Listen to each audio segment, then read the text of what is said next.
rich food source, but they pack a vicious bite. With one fell swoop, they're down.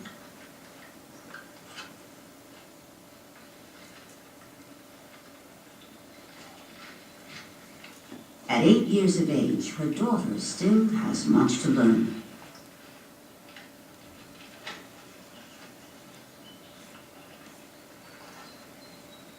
But someday she will master this technique, not just by trial and error, but by watching her mother at work.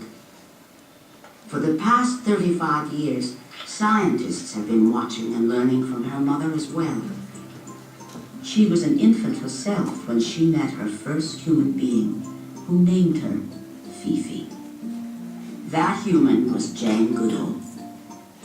Jane came to know Fifi, her mother Flo, and her entire family quite intimately. Goodall was the first human to be accepted by wild chimpanzees.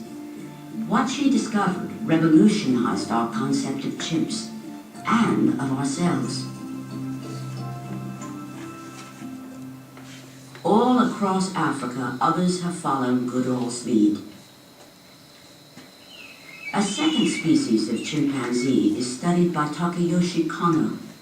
Called bonobos, they're famous for their human-like appearance and the way they substitute sex for violence, unlike the more aggressive chimps studied by Goodall and Christophe Bush.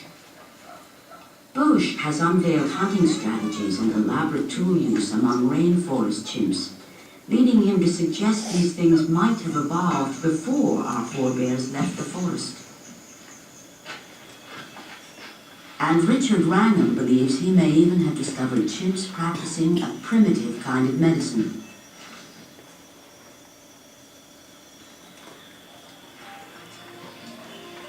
The new research takes us ever further into the chimp's world, giving us a new perspective on our shared legacy.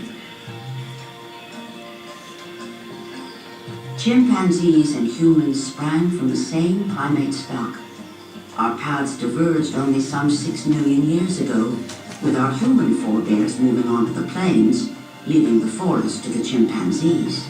But shared characteristics are written deep in both our primate souls. Chimps, too, are capable of creating distinct cultures. Various nations of chimps cling to life across the African landscape. Chimpanzees once thrived throughout the forests of equatorial Africa, while bonobos were restricted to the Congo Basin. Today, both species survive in isolated fragments and are studied at a handful of sites. Gombe, on the shore of Lake Tanganyika in Tanzania, was where Jane Goodall began her study 35 years ago. Fifi is the only chimp still alive from that time, with 6 surviving offspring. Freud, her eldest, is now the dominant male in her group, while her younger son, Frodo, is the largest chimp at Gombe and working his way up the male hierarchy. Freud now leads the tightly bonded party of males that form the core of the group. Male chimps stay in the group of their birth and cooperate when there is common cause.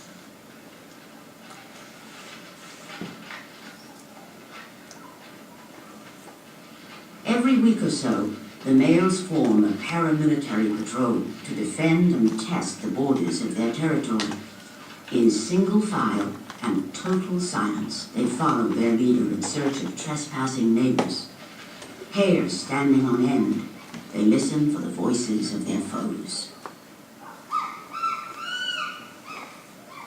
Each community of male chimps jealously guard their territory and the females in residence. A stranger turns and flees. Though groups of males rarely engage in battle, an individual caught by a border patrol is at serious risk. In the 1970s, Jane Goodall described a harrowing chain of events.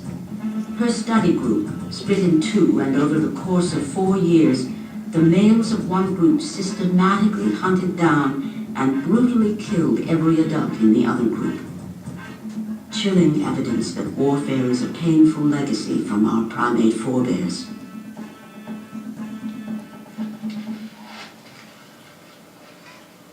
Garmby's steep slopes, the stage for all this high drama, tumble from open grassland to riverine forest, from the top of the Great Rift to the blue basin of Tanganyika.